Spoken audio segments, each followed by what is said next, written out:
Let's go.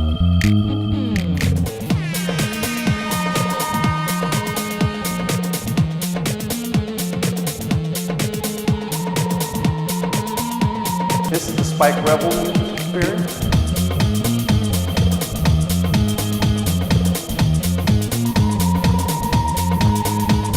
All right, ladies and gentlemen, put your hands together. This is the Spike Rebel music experience. Throw a little gold on the trumpet.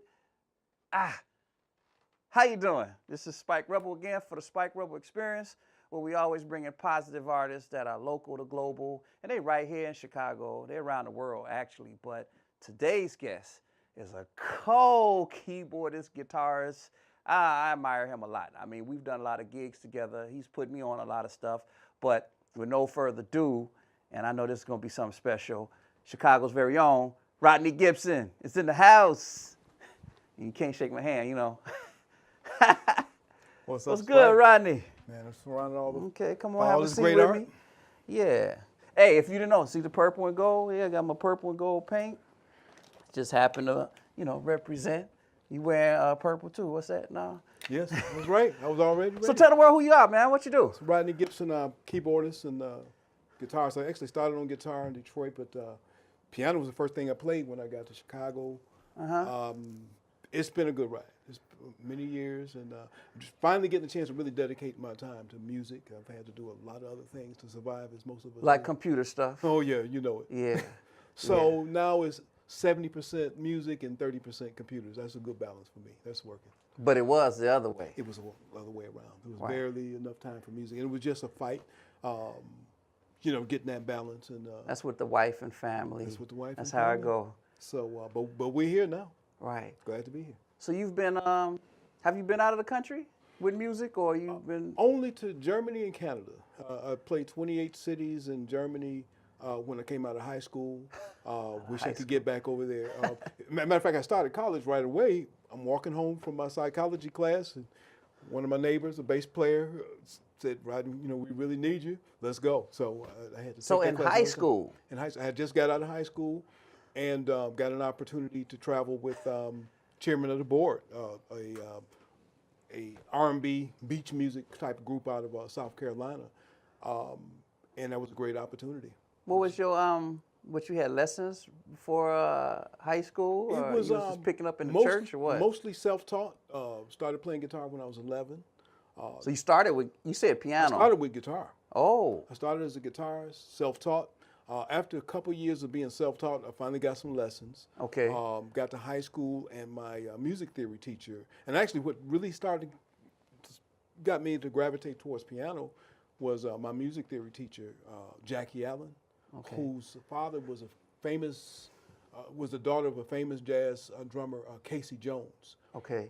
And I don't know what the high school is like now, but our mentors, our teachers came to our homes.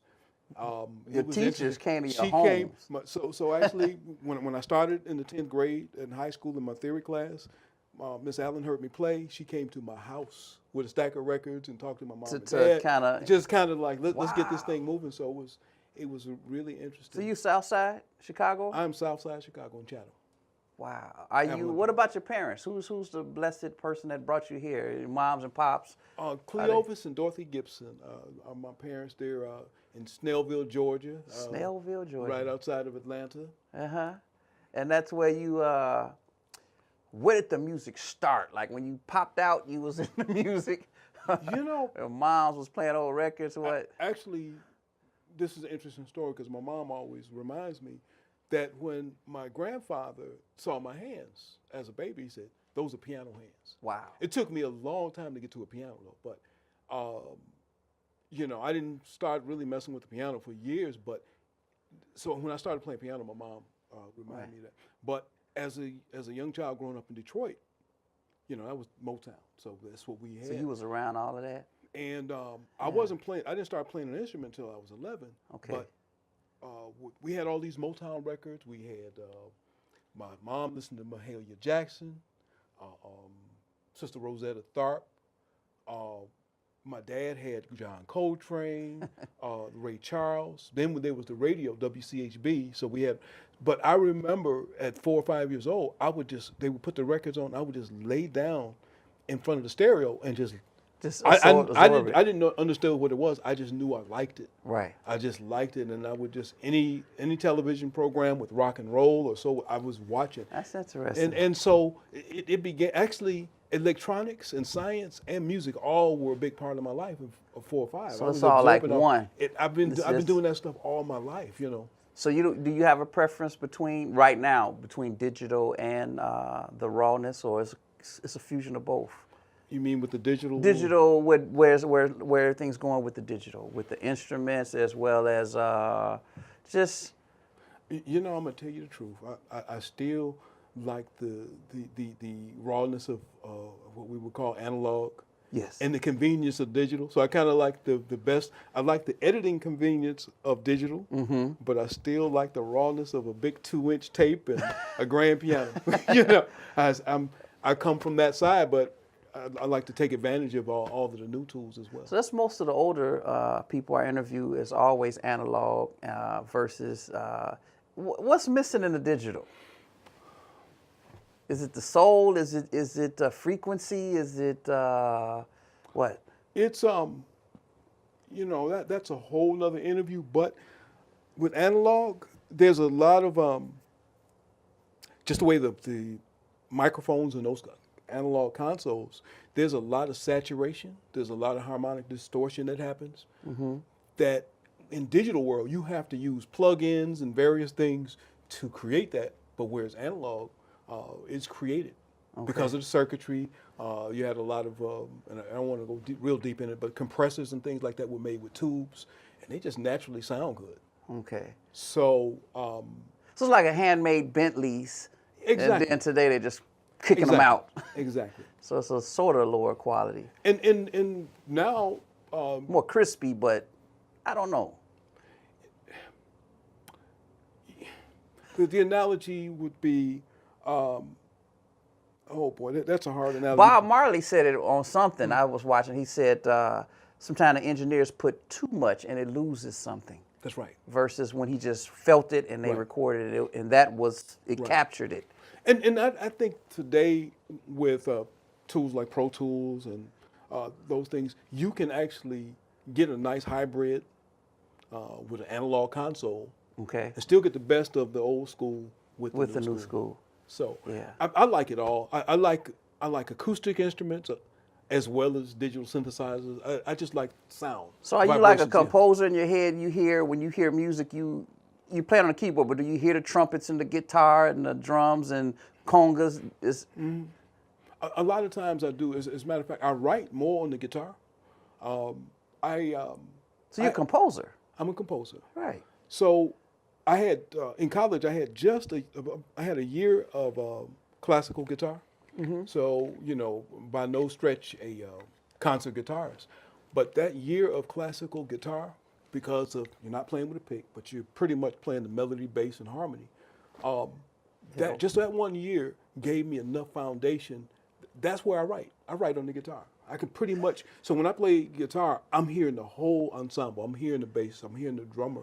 Right. And then I transfer that to the piano or whatever else. So that's where I write, is on that guitar. Well, I've played with you at a couple coffee houses, some festival things, and you always, I thank you for allowing me to grow with some of these experiences. Likewise. Because, but you played a lot of Caribbean influenced, I would say Afrocentric. The guitar style you do was not just R&B soul, it was mixed with some flavors of other countries. I know that. I'm glad you brought that up. A big part of my listening has been music from West Africa, East Africa, and the Bahamas, actually Caribbean. And those guitar players, actually there's a lot of similarities between the soca music, the soca and calypso music of West Indies. Okay. Like Bahamas, and the Ghanaian music, Nigerian music, okay. High Life, Sukus. There's a lot of similarities. Those guitar players usually play Stratocasters, and they play with fingers. Right. They play with their fingers, and they do. As a matter of fact, another Brazilian who has taken the Caribbean music and the African music, Gilberto Gil. He was actually, I think, the cultural prime minister of Brazil or something like that. Don't quote me on that exact title, but I he's like amazing. this guy named Lionel Lueke. Yes. I think he do something South with Herbie Africa. Hancock. Yes. Man, Yeah. he's doing like voice thing with his, and then he's playing all, man. That's one of my favorite guitar players, but that's the South African tradition and the finger style. There's back in '89 in Detroit, a friend of mine from Zimbabwe took me to hear a live concert, and this is really what kind of got me on this whole African and Caribbean vibe. Thomas Mfumu from Zimbabwe, who plays a style of music called Shona.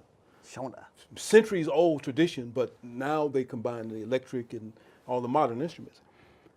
So, I mean, I've heard African music, I've heard Lucky Dube, people like that, but nothing like this. So we're out at this outdoor concert, folks are just out acting crazy and everything.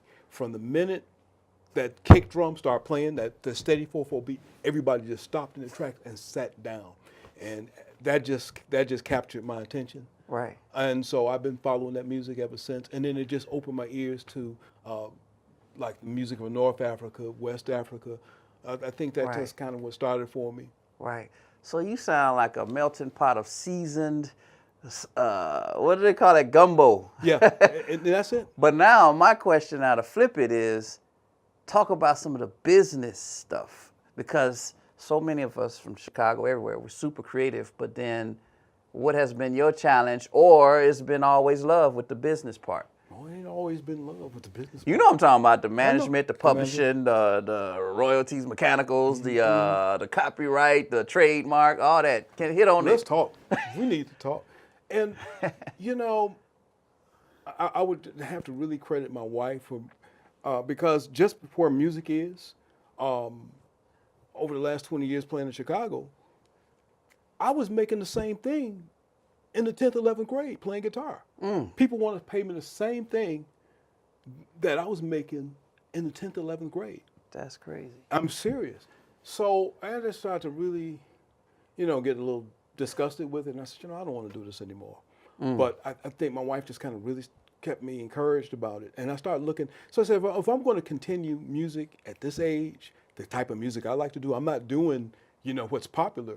And the music industry is in bad enough shape. So, I mean, I really picked the wrong business to go into. But I just, after hearing like you and all of our friends and my wife and some other folks that say, you just got to keep doing this.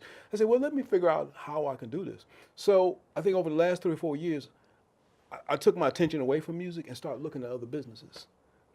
The first business I analyzed was a car wash. A car wash. 187, a successful car wash. I'll make this brief. So, you start a car wash, you got to have cash in reserve up to about a year and a half. So if not one customer came in, you'd be able to survive. Okay, that makes sense. You can't make it just off a regular car wash. You got to have specials. You have to have detailing. When you go check out to pay, they're selling incense, all kind of air fresheners, $2, $3. They're probably paying their rent off that. So I said, okay. But, we as musicians, we're just going for that gig, that $50, that $100 gig. Right. And I said, what if we ran our businesses like a car wash or Macy's? Macy's is making money off of, they got a restaurant, they have hair salon. So we need to diversify. We need to have our cash in reserve look like any other business. Merchandising, branding. All that stuff. It's business. So as a musician, especially a jazz musician, you're competing with folks watching Scandal or whatever. There's the sports. You're competing with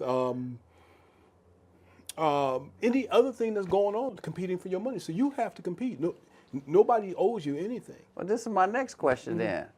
Are you doing it for money, or I guess a balance between money and healing? Because it's like we had another artist here who was saying, what is your purpose? If you're trying to do money, then you're in a certain thing. If you're doing it for other reasons, then it's not about the money. You still, so you in between there somewhere? It took this last year and a half to really figure that out, it really took this last year and a half. Went back, I took an entrepreneurship class right before I start taking music classes. And basically, the passion is the music, and you figure out what do you need to survive on. So you can do your retirement, go on vacation, pay for your car, and do your numbers. Okay. So, you still keep your passion for your art, but you just set goals to make it profitable so you can live There you go. decently, That makes sense. But, and at first it was the other way around. It was all about the money. But I'm going to do this for the rest of my life. So if you're gonna do this for the rest of your life, that means to me, it sounds like you're gonna do a label or something, or because I know you know a ton of musicians, and they can't be all in Chicago just doing cover songs. So are you one of those people that's gonna help expose, or are you just doing one? Eventually, and actually, I'm actually starting my label. My daughter's home with me. Who's your daughter? Howard. Who's your daughter? Jahan. Jahan Gibson is here with me from Howard. Howard, you. And she's going to be helping me with some of these things. But I'm actually starting a label. I'm not looking to really. It's basically to support my own recordings, and then as I build a business, then I'll look to. But I just really want to build a solid business, and then but there are artists that I want to recruit. Right. And I would say I would say the people that inspire me in terms of on the business side are Branford Marsalis and the guitarist from Special Effects, Chieli Minucci. I'll talk a little bit about Chieli Minucci. Chieli's dad, whose first name I can't remember, was a composer. He composed for films and all this kind of thing. So Chieli was studying classical guitar and composition from the time he was a little boy. He's written music for a lot of daytime television shows. So he's been out there since probably the early '80s, and he's built a very successful business around himself as a guitarist, a sideman, as well as a band leader, composer, and a CD. So I'm pretty much modeled after with him. Branford Marsalis, when he left Sony and started his own label, he started just with his own recordings, and he eventually, like with Harry Connick. So I would say those are the two individuals that I kind of patterned my business model after. Yeah. I've just been really watching them for like the last 10 years, and Right. that kind of appeals to me. So who are some Chicago artists, or just say from when you started? You just said you listen to all kind of stuff. Keyboard influences. Like for me, I know, like right now, I like Robert Glasper stuff, fusion of jazz and soul, but Chick Corea, and those are the main ones. Is there some other ones that, So for me, probably the biggest piano influence is Joe Sample. Wow. That's Yeah, interesting. Joe Sample is probably the biggest influence. Was he foreplay? Was the group? He actually played in foreplay, but Crusaders. Okay. Because my dad listened to Crusaders. So did you ever, like what's his name, McCoy, Tyner? What's Like those McCoy. guys back in the? And I was talking about Joe Sample, and I just touched on it briefly. Joe Sample plays acoustic as well as electric synthesis. So he touched up on it all, so that appealed to me.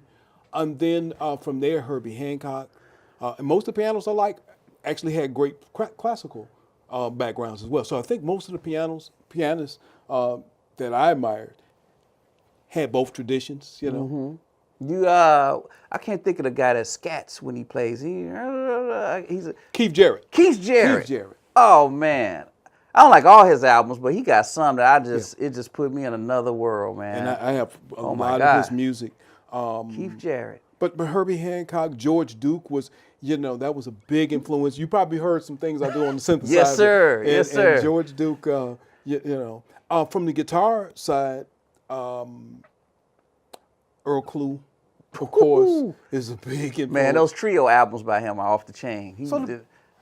Let's see, the biggest, I really like what he does just with guitar, bass, and drums. Jeff Beck. So I mean, Okay. there's a lot of guitars. I would say, well, of course, Chieli Minucci, but the biggest two from the acoustic side would be Earl Klugh, and from the electric side, Jeff Beck. Okay. What? But you remember Al Di Meola, Pat Metheny? I still like a lot of Pat Metheny. Pat Metheny's work really appeals to me. Al Di Meola was a great player, just a lot of technique. Yeah. I mean, so I like, Yeah. but the people who I would say touch my soul, you know, Pat Metheny's writing, you know, there's so many of them, but Pat Metheny. You like conga players, sax players? So Kenny Garrett, Branford Marsalis, Wayne Shorter, of course. Right. On trumpet, there's a young Chicagoan, Maurice Brown, who's in New York.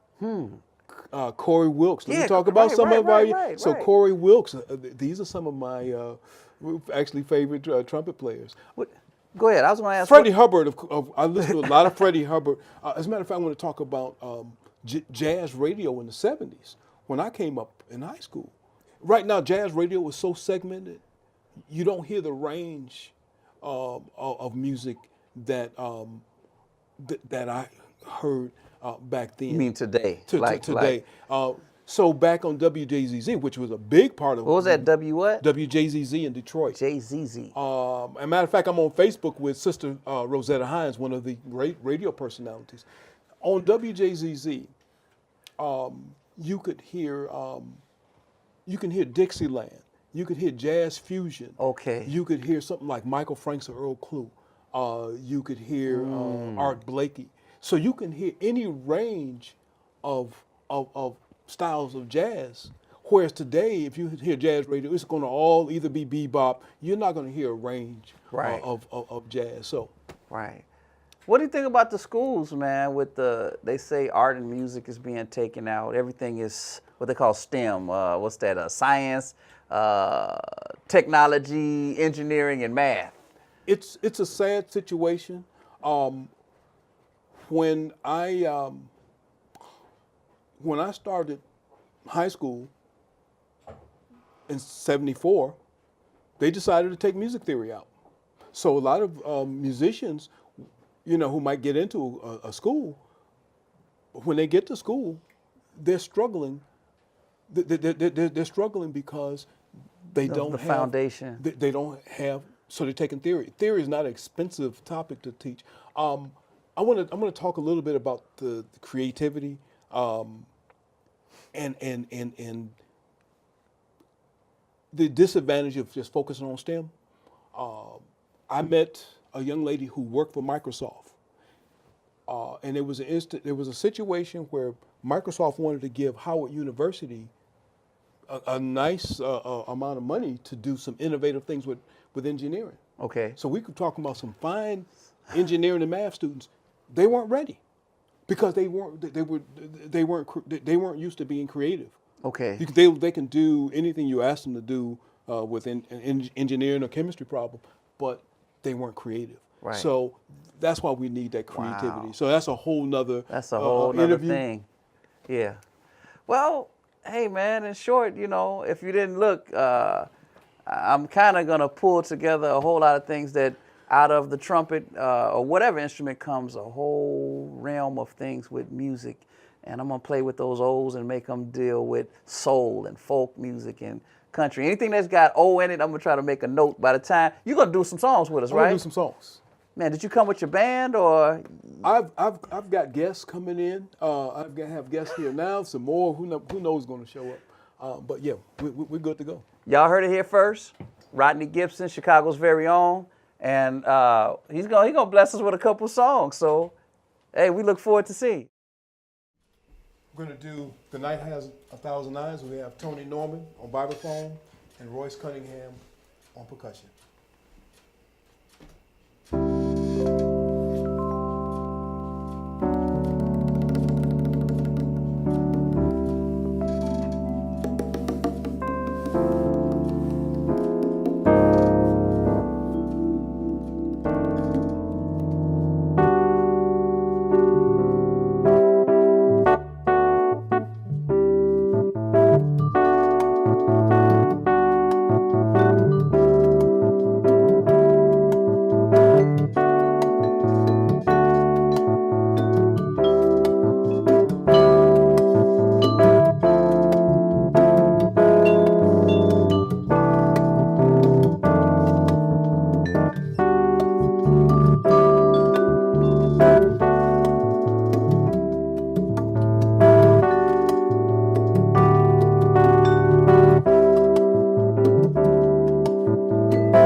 do Little Sunflower by Freddie Hubbard for you right now.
I'm Rodney Gibson. We have Ray joining us. We're going to be doing Let It Go by Janelle Monáe.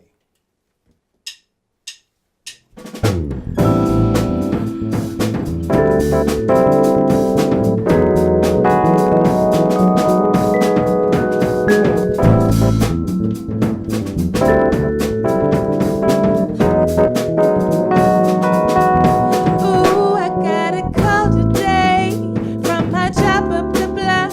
It was my boss to say, you know we like you a lot, but we don't need you, Ray.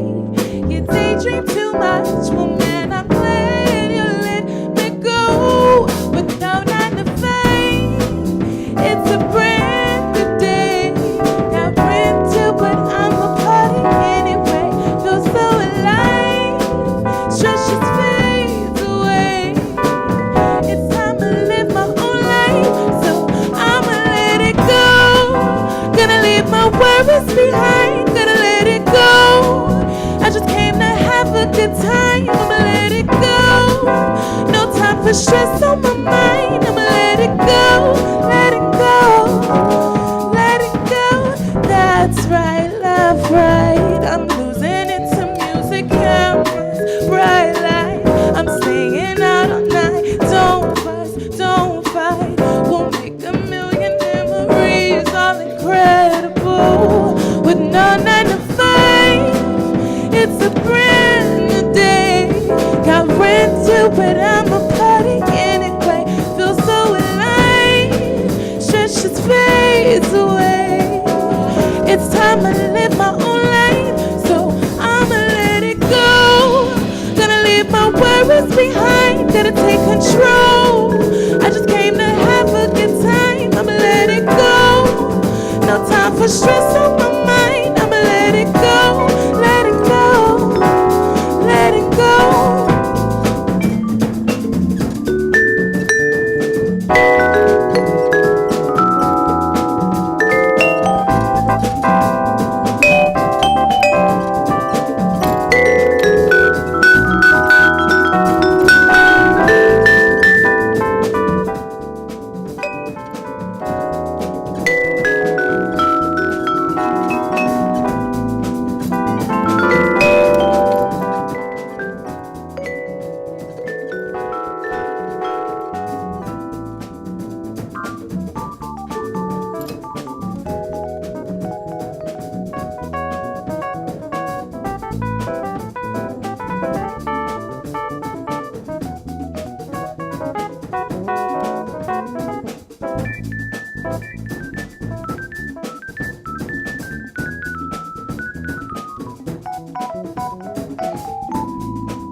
That's right, love right. I'm losing it to music, cameras, bright lights. I'm staying out all night. Don't fuss, don't fight.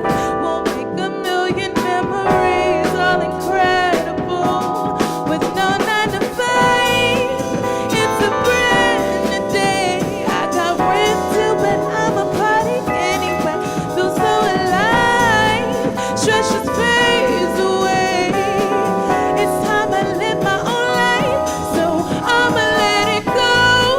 Gonna leave my worries behind, gotta take control. I just came to have a good time, I'ma let it go. No time for stress on my mind, I'ma let it go, let it go, let it go. Lettingo.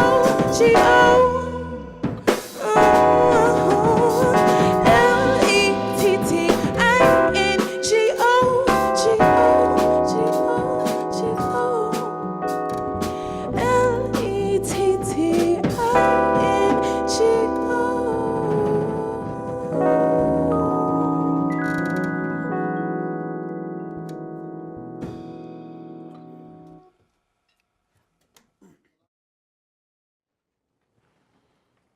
Rodney. That was tight. Yes, it was. Yes, it was. I enjoyed that myself. What was the three? Tell us about the three pieces. So the first piece we did was by Janelle Monáe. We featured Ray on vocals, Sam, who we call Mello, On Sam percussion? Francis on drums. Yeah, we call him Mello. Who else? We had you on bass with us. Thanks for filling in for us. All right. We had Tony Norman on vibraphone, and we had Royce Cunningham on percussion. So we had a full ensemble today. Then the second piece. The second piece was Little Sunflower, which again featured you. Thanks for stepping up to the Sitting plate in for somebody. And then we had Louis Lee on drums. Same personnel with Louis Lee on drums. And where's he from? He's from South Korea. Wow. Yes, he is. Okay. He's actually a great pianist. He's an up-and-coming pianist as well. So you bringing on all the grassroots? Well, I don't know if that's grassroots. That's global. That's global. That's global talent. Powerful drummer. I've got one original piece called Kinetic that him and my fellow classmate Ashford, another bass player, played. And it just gives me so much fire, and it just inspires me to write. So you'll hear more from Louis and some other players. And then you had a last piece? The last piece was The Night Has a Thousand Eyes. We featured Tony Norman on vibraphone and also Royce Cunningham on percussion. So can we look forward to an album or seeing you where in Chicago? Website, what? The website is rodneygibson.com. Actually putting content and pictures up this week, so the site is live, but you'll see the content within the next couple of days. So rodneygibson.com, that's RODNEYGIPSON.com. Okay. So that's up. I have two projects, so I'm doing a all-acoustic jazz quintet album with trumpet and sax. So I'm working on that toward the end of the summer. And you already got your lined up. Who's the sax player, trumpet player? I'm using Barrett Harmon on trumpet, and I'm using Otis Willis. Actually, it's a joint venture between Otis Willis, alto player. And we're kind of still working out all the details on that. Then I have another project that's more electronic, with some of the guitar work that you've heard over the last, with some of the guitar work you heard. So this will feature a lot of my guitar works, and actually my daughter will be helping me out on bass and drums. What does she play? Project. The bass? Yeah, she'll be playing bass and drums on that project. World, get ready. His daughter. So a little something, so it'll be a little different from the acoustic jazz, but those are the two things that are slated for the summer. Now, when you say acoustic jazz, is that upright bass, or what makes it acoustic? Well, that's acoustic piano, acoustic. Just live instruments. Just all live instruments, yes. Gotcha. Wow. Well, here's my art piece that I did while you all were setting up. I had a little time to jibble-jabble. And basically, for the world and Rodney, the horn is basically blowing everything I could think of that had the letter zero or O in it. I don't want to say the letter zero, but basically community, soul, God, love, folk, house music, anything with a looks like a circle. That's unity, that's a wholeness, and it looks like clutter, but it's a beautiful thing, which is what your music represents. Thank you. Yeah. I'm eyeing this piece. I've been eyeing it since you have been working on it, so we're going to have a conversation after the session today. So hey, leave the world with something positive. I don't know, the young and the old, Oh, do your passion. Follow your heart. Make it happen. And with that, if you like the art that you see and the artists that you see, where art meets artists and it's global to local, local to global, Chicago to the world, right here at StationShow.tv. And you have firsthand seen Rodney Gibson. Let's go.